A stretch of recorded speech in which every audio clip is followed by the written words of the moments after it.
All right. Hello, everyone. Okay, I can see people are jumping in. Fantastic. Welcome to our latest webinar for the ones who already joined. We will wait a couple of minutes for the last remaining attendees to join. I mean, everyone is just getting into the room, so that's great. Maybe before we start, there is a chat actually icon on the bottom of the screen, so you can open it and let us know where you are connecting from, because I can see around 50 participants so far. We are just starting. So it would be lovely to know where you are connecting from. Just to let you know, me and Jamie, we're connecting both from South London, maybe some neighbors there. Okay, from Canada, I can see. Wow. Oh, make sure that you enable option to all panelists and attendees, so then everyone can see that. Now we can see you guys. Okay, I can see Dublin, Canada, West London, a neighbor as well. New York State, Hackney, fantastic. St. Louis, oh, I can see familiar names. Dublin, West London, New Zealand. That must be very, very early or late in New Zealand. That's hard to say, right? I think it's early. So that's a dedication. Budapest, Norway, Texas, Vancouver as well, I can see. Colorado, fantastic. New York, a very diverse crowd, actually. Oxfordshire, fantastic. Worthing, Germany, Dubai. Okay, fantastic. Welcome. Mexico as well, I can see. Oh, Cornelia saying it's very early in New Zealand. Okay, so I hope this will be useful. Norway, Bulgaria, United States, fantastic. Okay. Wow. That's quite a crowd from different countries, actually. Not that many from London. So that's great. I mean, you will get to know Jamie. Ohio. Okay, fantastic. So I think that's enough waiting for the latecomers. They would be able to join in a second. But just to give a bit of introduction before we will dive in really into the webinar. Basically, today we are going to discuss the value of brand positioning. So how, by establishing a strong sense of identity for your workspace, you will not only allow your existing members to feel a part of a community and a strong sense of attachment to your space, but, which is important nowadays as well, you will also make your space even more attractive to prospective members. So this webinar will help you actually to identify your ideal target audience and to gain a better understanding of what makes them tick, so that you can provide the right things that will bring these members through your doors. On this webinar as well, we have the pleasure of hosting one of our Nexudus consultants. Just so for those who are not aware, we work with a variety of consultants and implementation specialists who have extensive experience in different areas related to the co-working flexible workspace industry. They regularly assist Nexudus customers with a range of services. So if you are interested, just let us know. You can either reach out to support@nexudus.com or sales@nexudus.com, and we will advise you on the best consultants. But today, our guest speaker is Jamie Dundas, founder of Monday Works, a workspace consultancy that is helping to design and run your spaces, whether you're an experienced operator or completely new to the world of flexible working. So I think it will be very valuable, and actually I'm excited myself. So Jamie is really passionate about helping operators build quality workspaces, attract long-term members, and turn a profit. And he is looking forward to sharing today this information with you. I will shortly hand over to Jamie, so don't worry. I won't be talking here all by myself. But just letting you know that there is a Q&A button on the bottom of the screen. So if you have any question,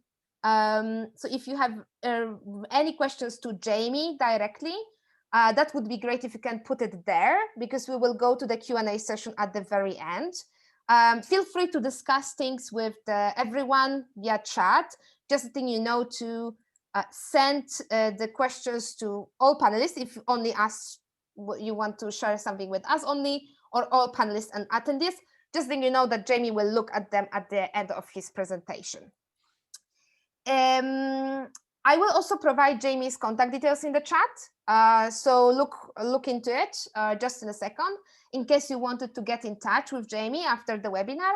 But Jamie will also be providing all attendees with a DIY toolkit. I think this is very exciting. This will be sent in the days following the webinar. It will also contain some useful resources and references to brand positioning frameworks. So without further ado, I would like to pass the microphone to Jamie. Thanks, Monica. Great to be here, guys. One quick question, Monica. Are we sending the slides? Are you going to send that link in the chat, or will you send those retrospectively? We can send this also via the chat, okay. So no worries. Yeah, guys. So just first and foremost, anything you see here, the key stuff, as Monica said, we're going to be sharing with you. So by all means, take screen grabs and stuff. But if you prefer to, yeah, they'll be sent to you. You'll get everything here. So Monica, Nexudus, guys, thanks so much for having me here and for collaborating on this webinar. My name is Jamie Dundas, as Monica said, founder of Monday Works. Monday Works is flexible workspace consultancy, helping operators launch and grow workspaces. I actually as well have some experience in the trenches, as it were. So I co-founded a workspace called The Refinery, 2013. The Refinery, we basically provide workspace for early stage startups. Had a venue in West London for about 8 years, launching another one in West London at the end of this year. That'll be our second venue. So yeah, and I just wanted to start actually by just giving a little bit of context for brand, because I'm actually historically, I've been a bit of a skeptic of all things brand identity and positioning, largely because it can be quite intangible and I think in quite sort of practical terms. But we had a really significant moment for our business, for The Refinery, a few years into operating, where we did a customer survey. My first thought, why are we doing a customer survey? I know what our customers think. I was wrong, of course. I didn't know what they were thinking. But what really surprised me in the customer survey, all of our loyal members, the members who'd been with us for a while, the reasons they specifically loved our workspace were things that quite surprised me, were things that were maybe to do with our quirks or sort of niches in our personality and culture. And I think before that survey, maybe on some sort of unconscious level, we had been rounding our edges, right? We had been trying to be all things to everyone. And we realized, of course, that we were basically trying to be like other workspaces, though I probably wouldn't have admitted it before. And so after that survey, we decided to just drill in further and deeper into the things that made us unique. They were, of course, the reasons that people had come to us. So, and that's really what we're talking today about, differentiating yourself through your brand. And I think the key thing with this is that it's not just about, the what of what you do, the features, the tech, the services, interior design, the geography of your workspaces, the prices, the services, etc. It's also about your culture and your strategy as a whole and your messaging. And it's about really owning that unique story that you have. Because ultimately, one description of a brand I quite like is an ability to cultivate a unique relationship with your members, right? And if you can, through your brand, cultivate a unique relationship with your members, then that will really put you in a strong position. And I think we all know in flexible workspace, you could have said the word co-working 10 years ago. Very few people would have even known what you meant, right? But now, flexible contracts and shared facilities are not enough, right? Because there's so many workspaces popping up. So we're going to talk about owning that story and how you differentiate yourself. Yeah, 4 key things I think that we're hoping that you'll get from this webinar. Number 1, why it's so important to have a distinct position and personality. 2, we're going to give you, as I say, a really tangible framework for you to work from for your brand identity, for you to think about it. Number 3, we're going to talk a little bit about identifying your audience. And lastly, as Monica said, we're going to give you some DIY toolkits for you to be able to build your own brand and culture playbook. Yeah, by the way, it's brilliant that there's so many people here from different countries, so forgive me that some of this is a bit UK skewed, but of course it's relevant, I'm sure, for any country you're in. Flexible and shared workspaces are on the rise, and I think certainly post-COVID will be. So yeah, and this is interesting. Not only have the real estate models in terms of the lease structure evolved, you know, you've gone from traditional operators doing 10, 50 leases to new operators starting just on management agreements, and now the traditional operators also doing management agreements. Now you've also got REITs and property agencies creating their own flexible workspace brands. Chuck into the mix on that Workspace, you know, pretty much every cafe, hotel, restaurant is like thinking, maybe I can do a flexible workspace. Retail's on high streets be converted, and corporates and banks are getting in on the act. So yeah, and also, needless to say, right now, you know, a nation that's working from their kitchen table. Currently in the UK here, we're in lockdown. This is my kitchen table, just around the corner there. But this is the other side to the competition. So it's crucial, bearing all of that in mind, to have a really clear position, to know exactly who it is that you are serving, and to know exactly what it will be that will drive them through your front doors. What's brand got to do with it? There's a workspace in central London here that I've always admired. A friend of mine who was a member there forwarded me on an email from a founder, really stirring email saying, sadly, we're going to have to close this venue. It was in the middle of COVID last year, and you know, for whatever reason, the property deal fell through there, and all of the members were really disappointed, and all of the members were thinking, where are this workspace going to operate their next space, right? So they are engaged and they are watching them like a hawk to think, where will they operate next? And when I heard this news that they'd closed down, I wasn't worried for them, you know, because they've built something, some really strong, albeit in a certain way intangible value, in that, you know, people are loyal to brands, not buildings. I'm not sure what will happen to that building. It's a shame that the property deal fell through, but you can bet your bottom dollar that when these guys open their next workspace, that they're going to have people being drawn towards them like a moth to a flame. So the first thing with brand, member loyalty, right? And cultivate that unique relationship. Second thing, what's brand got to do with it? I see in the market, I see so many people spending a huge amount on marketing, and is it landing, right? What's your conversion rates? And across all of your marketing, if you've got your positioning right, and if your brand if you have a distinct brand, then you are going to amplify every pound or euro or dollar that you spend on your marketing, and it's just going to have. Getting this stuff right will hugely impact the power of your marketing. Of course, the other side to it is you're waving your culture. You're saying this is us and this is our tribe, and you're providing alignment, right? If you say this is who we're for, this is what we're about, this is the direction of travel we're going in, this is our identity. You draw your internal team towards yourselves. You provide that alignment and clarity, and then they're really pumped for the task. Right? Every successful business in the world is basically based on the people who work for it, and whether they completely understand what they're doing and whether they're motivated for the task. So that's the power of brand. And lastly, yeah, in commercial real estate, people use this expression future-proofing quite a lot. And there are, of course, loads of ways you can future-proof your flexible workspace business.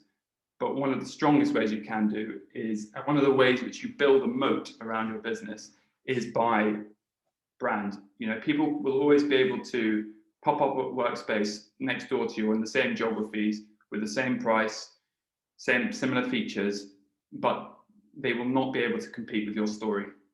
So brands offer something beyond the sum of their parts, right? You're able to charge that premium because of your story. So yeah, I think for some products, there are very limited touch points, but for flexible workspaces, because we're effectively operating in hospitality, there are loads of touch points. Across each of these touch points, you know, your members will have an experience of you, or not just members, all of your stakeholders will have an experience of you. So it's so important to make sure that you control that experience and that it's intentional, right? So everything from job description that you send out to hire someone to, the very obvious one, probably the most important touch point is your site tours, right?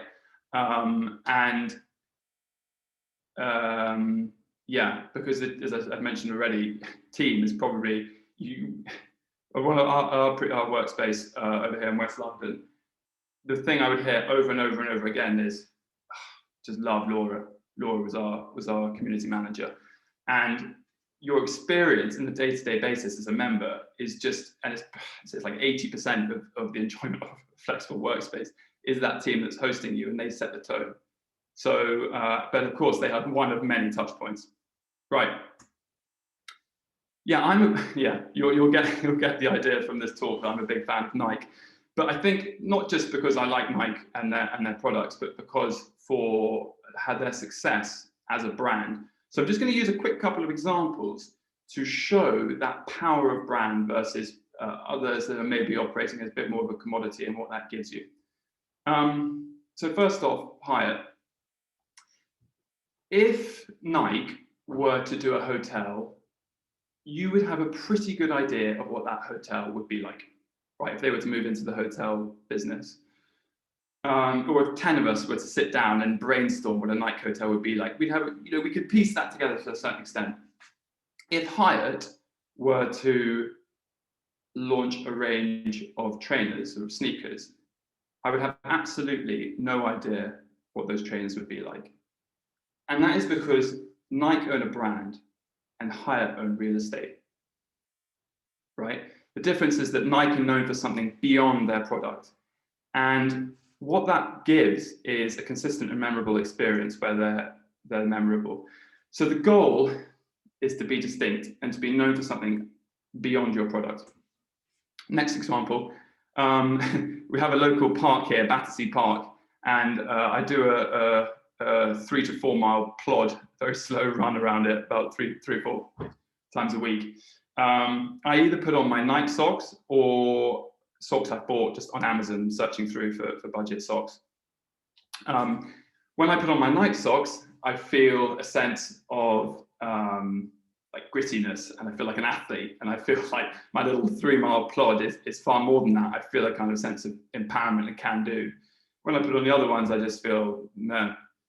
And I guess the real point here is that if Nike were to fold, I would miss them. Whereas the other suppliers of those socks I buy on Amazon, if they were to fold, I wouldn't miss them at all. In fact, I just go on Amazon and buy another, right? They're just competing on quantity and price and as a commodity. And I think there's so many in the market at the moment. There are many flexible workspaces that are competing, trying to compete as a commodity instead of a brand. And I think it's a very dangerous route to be going down, and quite a risky one, because you may have a unique position at the moment in a certain geography, for instance, but as I've said, probably not for very long. You know, flexible workspaces are only going in one direction. So a great definition, Seth Godin always says this, he's one of my heroes, but your definition of a brand is, would people miss you if you were gone, right? Or could a similar offering just pop up in the same building and people wouldn't notice? So the goal is to create something where you'd be missed if you were gone. Clint Eastwood, sadly, it would take a lot more than a hat to make me a cowboy. And on a similar note, it takes a lot more than a logo to make a brand. You know, I think so often, for some reason, the talk about brand, people straight away think you're talking about logos. But a logo is just design, right? And that it's just a wrapper, it's aesthetics, and it's just one part of the design. It's signaling, really, isn't it? So, of course, design's important, but it's not important. It's not the whole story. So, right, let's get to the tangible part. We're going to give you this framework. And what I want to do is base it off the design and build of a workspace. So forgive me, I'm sure most of you will know the different layers of the design and build of a building. But just for those who don't, the shell and core is the kind of metal concrete frame of the building. It's the foundation everything else is built on. The category A is the installation of mechanical and electrical services, got raised flooring, grid ceilings, lighting, aircon. And then category B is, excuse me, some water, the internal partitioning, T-points, furniture, etc. So what these are all the different layers of foundation that go into the design and build of a workspace. So that's the design and build. These four things make up the shell and core of your brand. And sorry, yeah, well, the first exercise is to figure out why your organization exists, right? As we all know, most successful brands and businesses are powered by purpose. So this is the why of why it exists. You know, why does your team get out of bed in the morning? The next one is the measurable ambition. This can also be seen as kind of your hero, your number one KPI. Next one is your vision, the future state of the world you'd like to see. And lastly, your values. Yeah, so I guess internally, values underpin and drive your culture. And externally, they kind of will add to your tone of voice and tonality. Next layer, Cat A. So positioning and personality. Positioning is really about the who. You know, who are your people? How do you turn those people on, and how do you turn other people off? And personality is about attitude and brand messaging and all that sort of thing. One thing I would say on personality, of course, is that you need to have a personality as a brand, but it doesn't necessarily mean you need to have a loud personality. There's one type of personality, right? But it does need to be a distinct personality. Right, so last point of, we're still on Cat A, aren't we? Yeah. Customer value proposition. This is the codified approach to the product. This is your pain points, features, benefits, and proof points. And we're going to come on to that later. And then finally, category B, customer acquisition and retention. So this is your go-to-market strategies, or in other words, your marketing, how you engage possible members. So, yeah, the brand identity is the consistency of all these things. And consistency is a key one, isn't it? Because I think to grow a brand, it takes two things, consistency and time. And then hopefully, if you achieve all those things, you get a full workspace with happy members. We're going to look at just these two today and take a brief look. Yeah, positioning all starts with the who. Of course, any business, you know, the expression we hear so often is customer centric, but the beginning in everything is who. Who are you serving? I'm just going to read out a quick quote that I love by, again, Seth Godin. The challenge for most people who seek to make an impact isn't winning over the mass market, it's the micro market. They bend themselves into a pretzel trying to please the anonymous masses before they have 50 or 100 people who would miss them if they were gone. So I think, yeah, trying to be all things to everyone, you end up being absolutely nothing really to anyone. I got those words right. Yeah, you know what I mean. And I think it's a funny thing, because when you focus on a specific audience and focus on not just trying to attract them, but delighting a specific audience, it feels really risky. But this is the paradox of it, because actually the riskiest thing you can do is try and appeal to the masses, is try and attract everyone. The riskiest thing you can do is to try and get the masses to quite like you.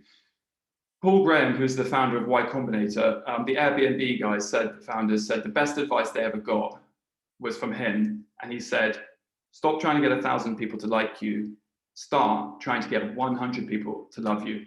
And they're very, very different brand strategies.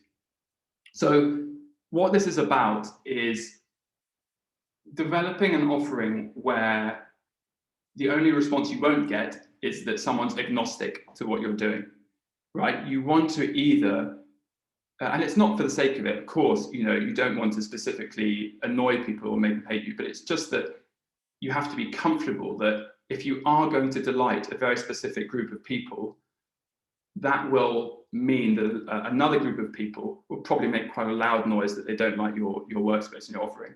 And sorry, by the way, Marmite is, if there's so many people from abroad, Marmite is a spread in the UK, and it's very famous for people either love it or hate it, and that's part of their marketing, and they're famous for it. So the great thing about going for delighting a specific and small audience is that two things. One, you discover that that audience is actually not so small after all. And two, people tell their friends. What happens the other way around, right? People tell their network. Word of mouth, obviously your greatest marketing channel of all time, comes into play.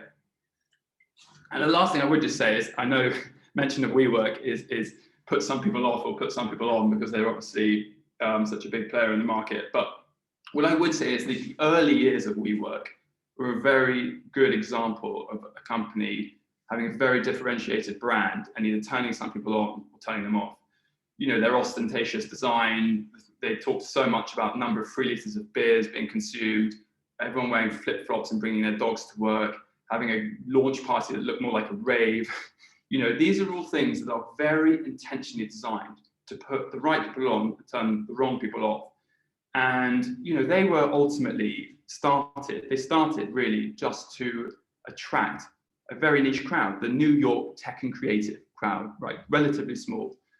And it just goes to show that the paradox is that limiting your market leads to growth, because obviously the rest is history.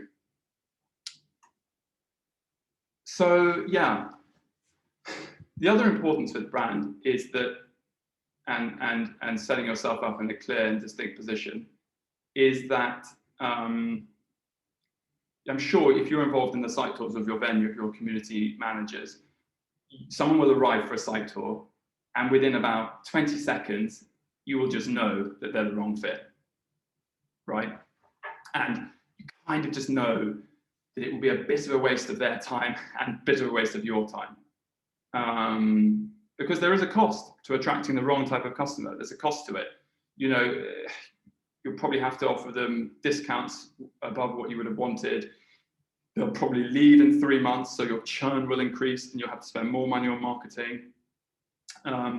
And, you know, even if you've delivered on what you say you'll deliver on, because they don't love it, they may even leave bad comments, you know. So the point of a really distinct brand is a filtering process where you are effectively waving your flag loud and high, right? Loud and high? No, you know what I mean. You are waving your flag, and you won't necessarily need to actively curate your membership because your brand will do that for you. So yeah, customer personas. Customer personas are really important for understanding the world of your members better. But what I would say, so obviously I highly encourage that you do them if you haven't done yet. But demographics are quite interesting. You know, what age is your typical member, what magazine do they read, etc.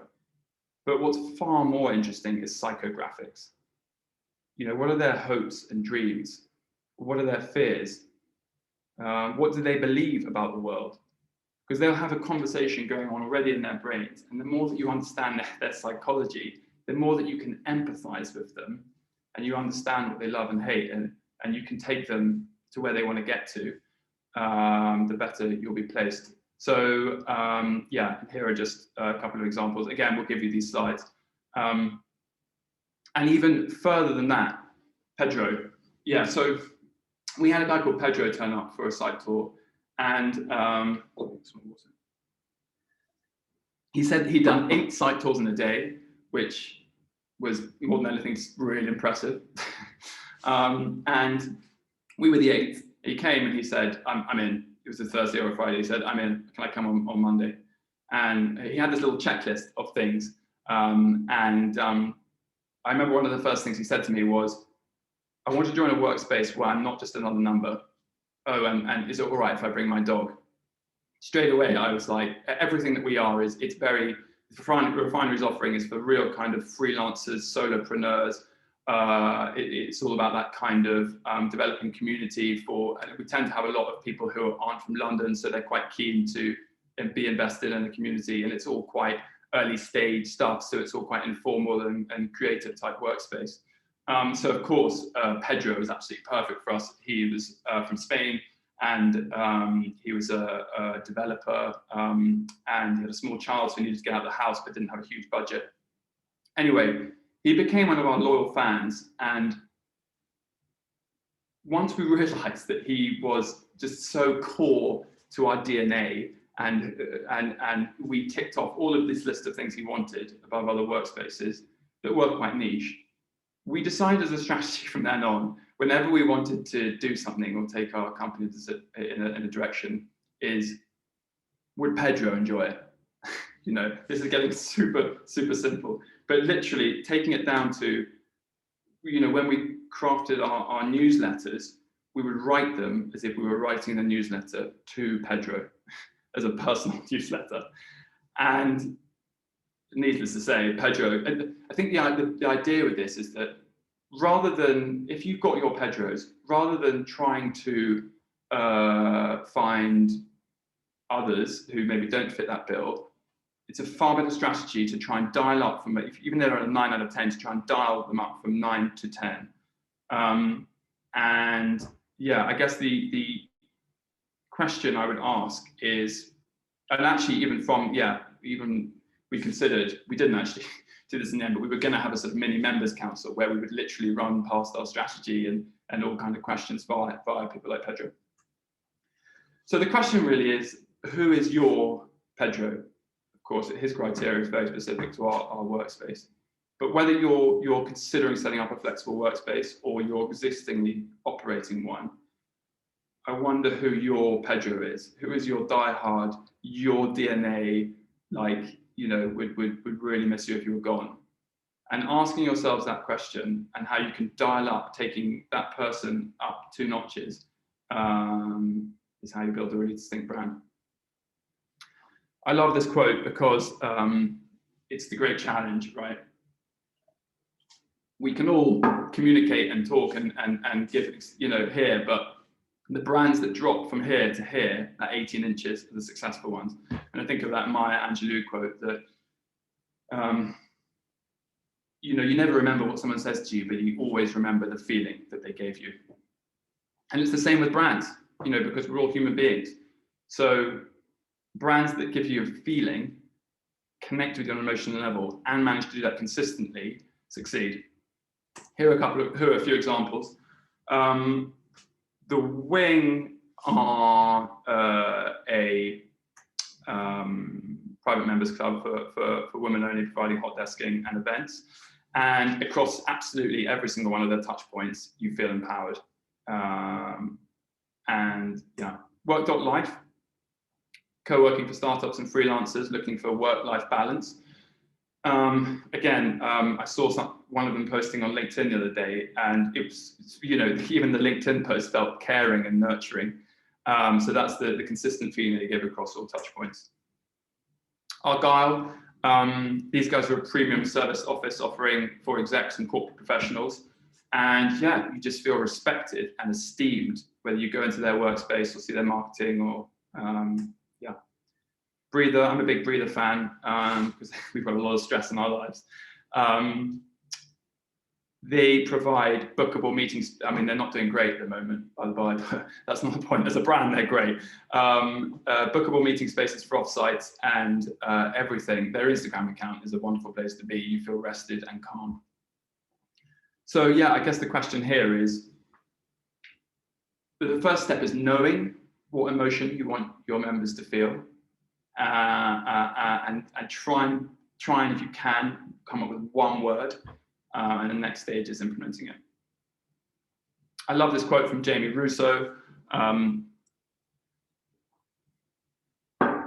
People don't buy Workspace, they buy the transformation that Workspace can bring them. Yeah, people are less interested, we'll talk about this in a bit now, but people aren't so interested in features, but what difference your Workspace is going to make in their life, right? I think every company, when we talk about purpose, so often people confuse purpose with something to do with the environment or social impact. It can be those things, but it may not necessarily be. But your Workspace will be involved in taking someone from here to here, right? I once was like this, but then I joined your Workspace, and then I felt like this and had this. So the question is really, what change are you involved in? What transformation are you involved in your Workspace? Because that's what people are interested in, what difference you're going to make for them. So yeah, this is an exercise that is well worthwhile doing. And it's partly about messaging for your existing offer, but it will also guide the actual offer itself.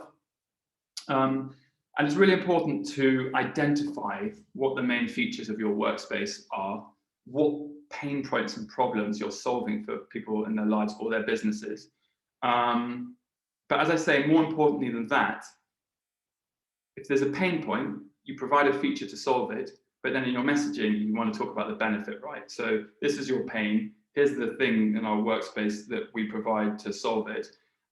But then the benefit is, this is the difference it's going to make for you. And so what pain points are you solving and what difference will they make? Step one, you want to just go through an exercise of, these are just some that I interpreted from Workspaces. I would encourage you to do this exercise yourselves, right? So map out or just write down every possible pain point along with its corresponding feature, benefit, and proof point that you might be solving. And then what you want to do is decide which are your hero 3 or 5, the priorities. And then after that, you want to decide which of those 3 to 5 are your hierarchy, right? Because you can only use so many words on your website and your banner image and all the rest of it. You've got to know what your hierarchy is. I think the key thing with this is, as I've mentioned, I think at some point already, if you communicate just out of a place of features, you're asking these aspects on the left of the screen, you're asking your customer to do the work of figuring out what difference that's going to make, right? You're asking them to kind of do the legwork. But if you communicate from a place of leading with benefits, then you're explaining a difference you make. And also, ultimately, no one really cares about the features of our Workspaces. People just care about the difference they want from them. My friend Ed used a great example, which was very simple the other day, of no one cares about what the dusting on a jam donut, whatever. You just want to get that jam and that feeling of sugar hit. So yeah, possibly members are less interested in lightning fast internet in your infrastructure, but gosh, they want a hassle-free working experience. I'm about to have a baby in 3 months' time, my wife is, and what would be key for me is I'm looking for a Workspace, that I can walk to, because I get more time at home, where I'm not spent an hour. So neighborhood locations are selling really more time with family, and of course all the other benefits of neighborhood locations, health benefits of a walking commute, and there's loads, aren't there? But this is just one. And then, yeah, luxurious interior design and 5-star hospitality. If it was me and one company, for instance, that has this really and is really successful for her, but if it was me and I was to join with that Workspace, I would do so because I want to impress and convert private equity clients if I was trying to get private equity clients, right? So again, benefits over features. Again, yeah, no, this is the question what change are you involved in? What change does your workspace bring about in people's lives? Because ultimately the role of any product or business is to help someone get to where they want to go. So where are you trying to help people to go? Yeah, this is an interesting point. So the sort of the classic Harvard MBA question of what's your sort of USP. I think really that your unique value proposition will come from not one individual thing, but a blend of things, right? So we weren't unique for our workspace, for our affordability, for kind of the access and the location, the particular type of community of creators we're servicing, or the fact that we focus on creating a kind of undistracting environment. But all four of those things combined to provide our unique value proposition. So product positioning, yeah, this is just where some of this stuff, again, gets a bit more tangible. Once you understand, this is again from a point of perhaps strategizing what services you offer, where you fit on the spectrum. But once you understand your pain points and your audience, you can start to build this stuff out. And obviously, it's really important to be aware of where you sit on these scales. Here's some examples. Again, you'll get these slides if you want them. So yeah, just consider some of these different criteria and where you sit. Lastly, again, this is similar to the last slide. All I would say is that you'll know as well as me that anything you provide costs money and you need to end up delivering on it. So what I would say with all of the sort of the what of what you provide, make sure that it's actually something that's really built from your why and your who, right? Who are you serving and what's the purpose of your serving that person? And then everything is built from that. So yeah, here's the framework again. So this is something I can do. I come in and help flexible workspaces identify and articulate their brand identity. I think that that's the two key parts of it, right? Because sometimes we can get a bit caught up with all the wording at the beginning, but the first stage is to unearth the gold and find clarity and find alignment with the team. And then once you actually have identified it, you can then get into the work of articulating. But you may want to go down a DIY route. So we're going to just give you here, as we come into land, we're going to give you a question set, and we're going to give you a few useful kind of DIY frameworks for you to do your own brand sprints. And yeah, you could be able to build your own brand and culture playbook. So I wonder perhaps whether Mr. Trump has read the contents of that book he's holding. But either way, it's a slightly awkward situation that we'll recall. And I think what's really important in this process is to get everybody involved, because if it's just the CEO who's doing this, then you won't get buy-in from the rest of the team. And in the same vein, you don't want to just punt it towards your marketing team as a sort of marketing exercise. You want to get everyone involved in the process so that everyone feels they have buy-in, and so it is a true it's true to your story. So yeah, have everyone involved and be authentic. Oh yeah, authentic, brave, clear. So as I say, I think often, especially with purpose, people feel they need to retrofit something, but there will be a change that your workspace is involved in making. It's just a case of identifying it. So be authentic for that. Be brave. As I say, when you go for a specific audience, you are also, whilst you're saying a big yes to them, you're saying a big no to everyone else, right? You're segmenting a certain part of the market. And there's no way around it. You will be open for criticism, and it will feel risky, even though actually the riskiest thing is to be vanilla and clear. Yeah, as with all things on both identifying and articulating this stuff. clarity is king. So here are a few, again, we won't go through these now. We're going to have a bit of time for some questions. But here are some questions you'll get that you can maybe just go through as a team. And here are 3 DIY frameworks that you might find helpful. The one on the top left, Jason Knapp's, is a 3-hour brand sprint. So, and there's a link to that on the slides.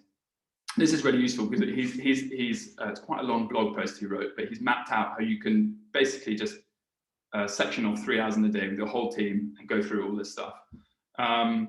Article Group provide an empathy map, again, for that customer persona of really understanding and empathizing with your members. And Rebecca Thomas, she provides a really great, it's a series of slides on how to uncover your unique value proposition. And Rebecca's is mainly, it's not, well, none of these are specific to workspaces, but that doesn't really matter. But Rebecca's is very much copy focused. And yeah, she's a great copywriter. So yeah, lastly, I just want to leave you with possibly the most important question of all. What does the world need that you are most uniquely qualified to offer?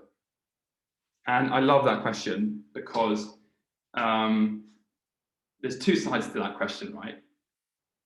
What does the world need? And what are you most uniquely qualified to offer?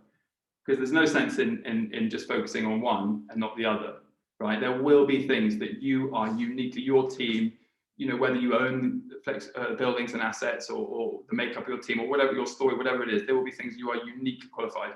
And obviously it needs to be something that is desired in the market. So where those 2 things overlap, in the middle of that Venn diagram is where the magic happens. Yeah, I do a newsletter on everything, really. So lovely to sign up again if you're keen. And let's be friends on LinkedIn. I hadn't logged into LinkedIn for about 5 years and then found out last year that it's actually now quite cool. So everyone's on it. Quite enjoy it. So yeah, let's be friends on LinkedIn. And that's it, I think. Monica? Fantastic. It was really useful, and we had some conversations in the chat. So you can take a look a bit later. But I do actually have some question from Marcin. I hope I pronounced it correctly. It was actually about the point that you picked up early with between Nike and Amazon comparison. So she mentions, if I'm correct, co-working spaces in general don't have extreme margins. So I find the comparison Nike versus Amazon socks bit easy. It's also the comparison of expensive versus low cost. Can you elaborate on this a bit more? Yeah. No, very good point. I think it's interesting because I think I mentioned at one point that when you building a brand, you're able to charge a premium for your offering. But what I didn't necessarily mean in there is that you are premium, right? So our workspace in West London, we were very much on the affordable side of the market. And I think that most of this stuff is transferable to the affordable side of the market as much as the premium side. Because again, what it comes down to, and this is so important, is that if people think that all brand design is important, but you know, it in some ways may be more important if you are super premium, right? But a brand is not design. So when you're involved in building a brand and a culture, you are involved in creating something simply that people would miss if they were gone. So it's about your story. It's about developing that cultivating that unique relationship with members. It's about differentiating yourself in the market. And I think those things are all as much applicable to affordable workspaces as premium. And when I say a premium above and beyond, Yeah, gosh, the co-working margins are not fantastic at all. But what I would say is that certainly without differentiating yourself as a brand and kind of owning your unique story, it's going to be a lot harder, because if you're just competing on price or services, those things, other people can compete on you like for like with that. And it's a very hard way to sustainably and commercially grow your business, I would say. But yeah. I think it's a good point. I feel like so I mean, maybe I will bring the example of the melting pot here from Edinburgh. Not everyone may know it, but those guys from the UK, they are a really great example of how the brand can keep people connected even without a location. So what has happened, they needed to close their location completely because they couldn't, you were mentioning before some other example, but basically they couldn't agree with the landlord on the fees, and they needed to close the location, but the community was still alive and people were still paying for some sort of virtual memberships. And they actually, this week, they had a grand reveal of their new space with new landlord on Facebook Live, and they were like between 50 to 100 people really on this live session, just writing like how they want to come back to the space. I mean, it's different building. It's not even the same building. It's different design, but the people are there. So, and I think they are very consistent. Check them out as well when you will be checking basically good examples of not only the branding, but also community building. So they really focus on this personal interaction.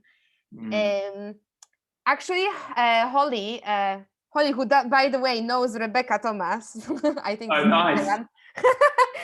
She mentioned that she would love to come back to this grid of features and benefits and specific brands you've mentioned, and just if you can go through it a bit more. I guess you will share the slide, but it would be good just to kind of dive in a bit there. I think some people felt like you passed it quite quickly, I guess, for the sake of time. But yeah, sure. Yeah, no, very good point. I was thinking about that. It's largely the intention was, I was thinking it'd be useful for people to look at the slide in retrospect. But yeah, certainly I'll go into. Should I talk a couple about? Should I just reference a couple of these, for instance? Yeah, I think just a couple. The one that maybe are like bring the attention straight away. That would be the most useful. Yeah, sure. TechSpace is an interesting one because specifically, obviously, in their name, tech is mentioned, but they really their complete focus is on tech businesses wanting to scale and the problems that come with that. So they specifically curate. I don't know if they still do this, but I remember trying to join a space and I couldn't because I didn't have a tech business. And so they have very specific curation. That's the kind of the feature, right? Over and what that means for tech businesses. What that means, of course, is that, and of course, their locations are probably in the right area for tech. But what that means is that you have a very high density of other startups, tech startups in that ecosystem. And you're going to get all of the inspiration around that. You're going to have, funding that's unlocked, and the benefits of that ecosystem. And I would say that if you wanted a proof point, you might say, more funds and quicker expansion from tech businesses who are members of TechSpace than other flexible workspaces they could be a member of. I think another one, Kit, are quite interesting because a lot of people don't necessarily like co-working because they feel they want more of an opportunity to express their own culture as a brand. So Kit, that a pain point would be we want to express ourselves through our workspace. The feature would be what Kit actually do is they have different. They have about 5 to 10, I think, types of office fit out that they can do working alongside you. So you co-design your own space with them. And then the benefit is, you actually feel a sense of ownership a great sense of ownership of your space, and you can impress your own startups, so that the occupiers can impress their own unique company culture and have that everything that comes with that. And I guess the proof point might be, I remember I've spoken to Kit about this, and not that they told me this proof point, but this is what I surmised from what they were saying. You might have their occupiers, you might have a higher talent retention rate than is usual. And then there's some other kind of slightly more classic ones. The wing are great in that if you know, a woman experiencing bias in disadvantage in the workspace. Okay, so the wing say, well, we're going to provide female-only member events that are like top quality, and then as a result, women feel equipped and empowered and inspired. And a proof point of whether they've managed to deliver on that is, you know, the wing have had people like Serena Williams and Meryl Streep come and actually speak at their events. And I quite enjoy the type of third door is obviously a really clear one, because they specifically, mums who want to go back to work, but also want their small children nearby, their babies nearby. So they actually provide nursery and flexible childcare within the workspace as well, in the same building. And obviously the benefit is new mums can go back to work. Those that want to be near their kids can go back to work much quicker. And yeah, a proof point might be you're voted best workspace by Mums Network. So yeah, you might be able to interpret better pain points, features, benefits, and proof points of these businesses than myself. But yeah. I guess the idea is yeah, for yourself, you want to really build out you know, 10 at least, and then choose your top ones. Fantastic. I mean, just letting you know, I added Jamie's details in the chat, so feel free to connect with him directly, as well as there's a link that I put, just the last one, in the chat as well, which is where you can actually download his positioning guide. So I encourage you to do so we can work on that. Is the presentation there as well within this link, or we will send it later over? I think we will send it later over. Okay, cool. Yeah, I see that. Okay, fantastic. Oh, Monica, sorry, were you speaking to me then? Because you said you've sent the link, haven't you, for the presentation? I sent the link to the brand positioning guide, so I wonder if there's a kit together with presentation already there, or we will send it separately. Yeah, and the link they'll have is a condensed version, but it's basically the same as this presentation. Yeah. Okay, fantastic. Yeah. Are we up for one last question? Great. So Cherry is asking, our space would like to be unique in the events offered, especially once more people can gather. Do you know any co-working space that has stellar events, brand loyalty events? Basically, this is what Cherry is specifying. Stellar events in the co-working space. Yeah. Gosh, yeah. Well, now is obviously a really challenging time for events as an offering, isn't it? And gatherings with COVID. But so, funnily enough, actually, the workspace I was mentioning that closed down that will do well again is Conduit Club, who are all about events. They're hot desking and events. So the Conduit Club, and of course the Wing, just had some investment from IWG, haven't they? But the Wing and Conduit Club, I'd say, were pretty stellar at events. Yeah, I'll if you message me afterwards, I'll probably think of some more. Sure. There is a link to LinkedIn. I will just paste it once more. So feel free to connect directly to Jamie on LinkedIn and just send him a message. I think that's pretty much all from us. It's been an hour, so I hope that was useful. So yeah, feel free to jump to discuss things with Jamie after it. It was our pleasure, Jamie, really to host you. Thank you so much. I feel it was super useful. Thanks, Monica. And thank you, Daniel, for everything, all the help and collaboration. So yeah, thank you. Fantastic. And again, Jamie is one of our consultants, so feel free to reach out to him He will help you in establishing these details about branding, positioning. If you don't have time, if you don't have ideas yourself for doing it with the self-guided kit. Great. Thanks, guys. Thanks for having me, Nexudus. Monica, thanks, guys. Thank you. Have a lovely evening, everyone. Bye.